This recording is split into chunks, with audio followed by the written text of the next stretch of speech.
오두막 편지, 법정, 사람과 사람 사이. 한 경제연구소가 전국 3,108가구 7,493명을 조사 대상으로 고정시켜 지난 93년부터 매년 가구당 경제활동을 조사하여 최근 그 결과를 발표한 바 있다. 특히 도시지역에서는 이웃과의 단절 현상이 두드러져서 주민의 절반 정도가 하루에 한 번도 이웃과 접촉 없이 생활하고 있다고 한다. 이웃과 마주치더라도 인사는커녕 얼굴을 돌리며 외면하기 일쑤다. 이게 우리 시대의 차디차고 무표정한 세태이다. 바로 이웃에 살면서도 벽과 담으로 갈라놓은 주거 형태가 사람한테서 인사와 표정을 앗아간 것이다. 굳이 이런 조사 보고가 아니더라도 오늘날 우리들은 도시나 농어촌을 가릴 것 없이 따뜻하고 정다운 인간적인 속성에서 점점 벗어나고 있는 현실이다. 날이 갈수록 사람과 사람 사이가 멀어져만 간다. 다른 한편 자주 만나 이야기하면서도 그저 건성으로 스치고 지나가는 일은 없는가. 가족 사이가 됐건 혹은 친구 사이가 됐건 너무 자주 만나기 때문에 의례 당연하게 여기고 범속해지는 일은 없는가. 일이 있건 없건 걸핏하면 습관적으로 전화를 걸고 띵동 하고 찾아가는 것도 우정의 밀도에 어떤 몫을 할 것인지 생각해 볼 일이다. 무료하고 심심하니까 그저 시간을 함께 보내기 위해서 친구를 찾는다면 그건 우정일 수 없다. 시간을 죽이기 위해 찾는 친구는 좋은 친구가 아니다. 시간을 살리기 위해 만나는 친구야말로 믿을 수 있는 좋은 친구 사이다. 친구 사이의 만남에는 서로 영혼의 메아리를 주고받을 수 있어야 한다. 너무 자주 만나게 되면 상호 간에 그 무게를 축적할 시간적인 여유가 없다. 멀리 떨어져 있으면서도 마음의 그림자처럼 함께할 수 있는 그런 사이가 좋은 친구일 것이다. 만남에는 그리움이 따라야 한다. 그리움이 따르지 않는 만남은 이내 시들해지게 마련이다. 우리가 세상을 살아가면서 가장 기쁜 일이 있을 때 혹은 가장 고통스러울 때 그 기쁨과 고통을 함께 나눌 수 있는 그런 사이가 좋은 인간관계다. 진정한 친구란 두 개의 육체에 깃들인 하나의 영혼이란 말이 있다. 그런 친구 사이는 공간적으로 멀리 떨어져 있을지라도 결코 멀리 있는 것이 아니다. 바로 지척에 살면서도 일체감을 함께 누릴 수 없다면 그건 진정한 친구일 수 없다. 사랑이 맹목적일 때, 즉 사랑이 한 존재의 전체를 보지 못하는 동안에는 관계의 근원에 도달하지 못한 것이다. 열 길 물속은 알아도 한 길 사람 속은 알 수 없다는 옛말은 세월의 여과 과정을 거치면 관계의 실상이 이내에 드러나게 된다는 소리다. 인간관계의 뿌리를 이루고 있는 예절과 신의는 어느 한때만 가지고는 헤아릴 수 없다. 시간이 지나가면 그 사람의 본바탕이 드러나게 마련이다. 아무리 그럴듯하게 생긴 상대일지라도 속에 든 것이 바닥나 버리거나 신의가 없으면 번데기처럼 시시한 대상이 되고 만다. 그러나 지극히 평범한 상대일지라도 어느 날 문득 자신이 가장 소중하게 여기고 있는 일에 대해서 지대한 관심을 가지고 열정적으로 이야기를 나누게 되면 그가 새롭게 돋보인다. 진정한 만남은 상호간의 눈뜸이다. 영혼의 진동이 없으면 그건 만남이 아니라 한때의 마주침이다. 그런 만남을 위해서는 자기 자신을 끝없이 가꾸고 다스려야 한다. 좋은 친구를 만나려면 먼저 나 자신이 좋은 친구감이 되어야 한다. 왜냐하면 친구란 내 부름에 대한 응답이기 때문이다. 끼리끼리 어울린다는 말도 여기에 근거를 두고 있다. 이런 시구가 있다. 사람이 하늘처럼 맑아 보일 때가 있다.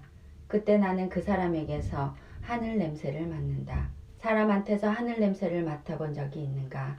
스스로 하늘 냄새를 지닌 사람만이 그런 냄새를 맡을 수 있을 것이다. 인간관계에서 권태는 시간적으로나 공간적으로 늘 함께 있으면서 부딪힌다고 해서 생기는 것만은 아니다. 창조적인 노력을 기울여 변화를 가져오지 않고 그저 맨날 비슷비슷하게 되풀이되는 습관적인 일상의 반복에서 삶에 녹이 쓰는 것이다.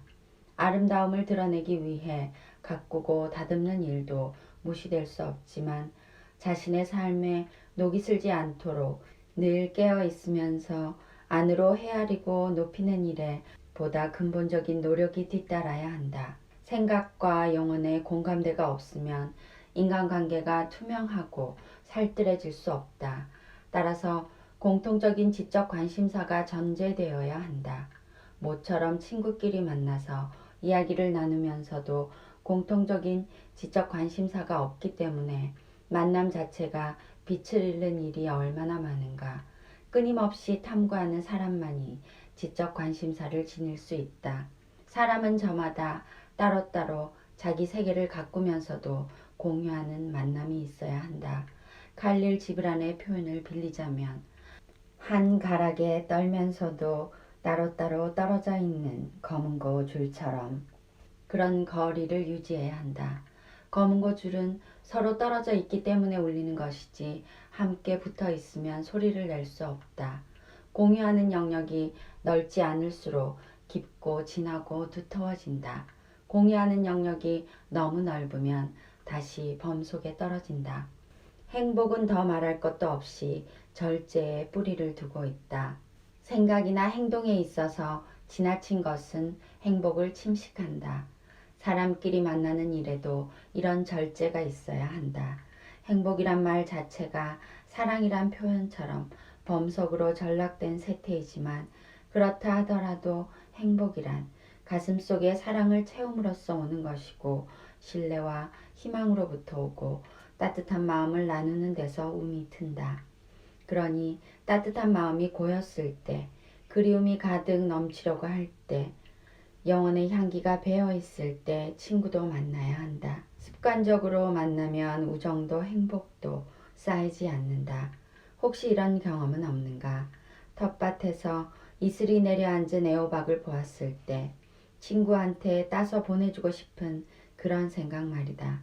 혹은 들길이나 산길을 거닐다가 청초하게 피어있는 들꽃과 마주쳤을 때 그 아름다움의 설레임을 친구에게 전해주고 싶은 그런 경험은 없는가?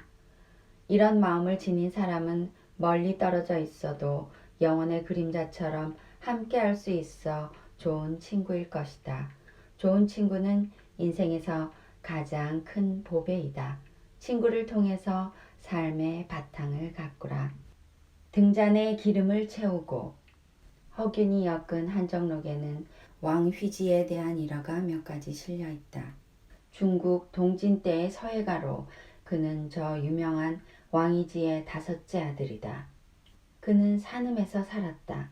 밤에 큰 눈이 내렸는데 한밤중 잠에서 깨어나 창문을 열자 사방은 눈에 덮여 온통 흰빛이었다.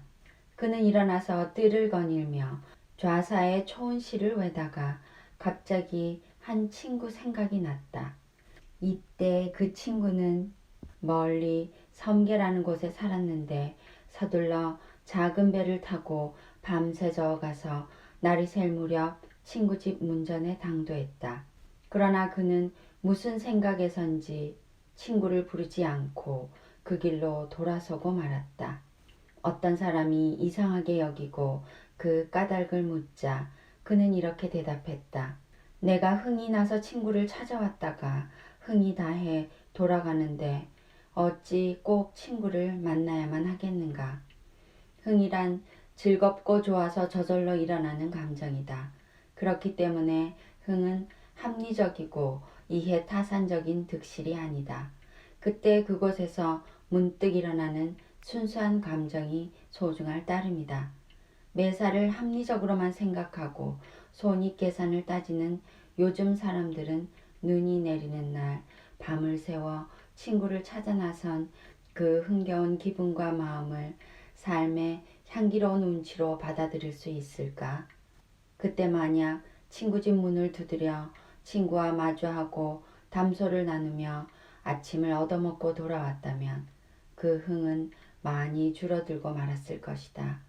시와 산문의 세계가 다른 점이 바로 이런 데에 있다. 왕휘지가 서울을 떠나 시골에 있을 때다. 그 전부터 환이라는 사람이 피리의 명인이라는 소문은 들었지만 서로 만나지 못했는데 때마침 수레를 타고 둑 위로 지나가는 그를 보았다. 왕이지는 이때 배를 타고 가던 중인데 동료 중에 그를 아는 이가 있어 환이라고 알려주었다. 그는 사람을 시켜 서로 알고 지내기를 바라면서 피리 소리를 한번 들려줄 수 없느냐고 청했다. 피리의 명인인 환희는 평소 왕휘지의 인품을 익히 들어 알고 있었다. 그는 즉시 수레에서 내려 의자에 걸터 앉아 세 곡조를 불렀다. 그리고 나서 급히 수레에 올라 떠나갔다. 이와 같이 나그네와 주인은 한마디도 나누지 않았다. 피리 소리를 듣고 싶어하는 이에게 피리를 들려주고 듣고 싶었던 소리를 듣는 것으로서 두 사람 사이의 교감은 충분히 이루어질 수 있었다. 피리를 불고 나서 번거롭게 수인사를 나누지 않고 그대로 떠나간 환희의 산뜻한 거동이 피리의 여운처럼 우리 가슴에까지 울려온다. 전통적인 우리네 옛 서화에서는 흔히 여백의 미를 들고 있다. 이 여백의 미는 비록 서화에서만이 아니라 사람과 사람끼리 어울리는 인간관계에도 해당될 것이다. 무엇이든지 넘치도록 가득가득 채워야만 직성이 풀리는 사람들에게는 이런 여백의 미가 성에 차지 않을 것이다. 그러나 한 걸음 물러나 두루 헤아려 보라. 좀 모자라고 아쉬운 이런 여백이 있기 때문에 우리의 삶에 숨통이 들 수 있지 않겠는가.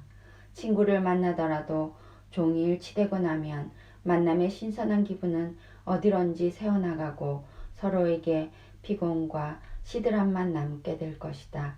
전화를 붙들고 있는 시간이 길면 길수록 우정의 밀도가 소멸된다는 사실도 기억해 두어야 한다. 바쁜 상대방을 붙들고 미주알 고주알 아까운 시간과 기운을 부질없이 탕진하고 있다면 그것은 이웃에게 피해를 입히게 되고 자신의 삶을 무가치하게 낭비하고 있는 것이다. 바람직한 인간관계에는 그리움과 아쉬움이 받쳐주어야 한다. 덜 채워진 그 여백으로 인해 보다 살뜰해질 수 있고 그 관계는 항상 생동감이 감돌아 오랜 세월을 두고 지속될 수 있다. 등잔에 기름을 가득 채웠더니 심지를 줄여도 자꾸만 불꽃이 올라와 펄럭거린다. 가득 찬 것은 덜 찬 것만 못하다는 교훈을 눈앞에서 배우고 있다. 바람튜브였습니다. 감사합니다.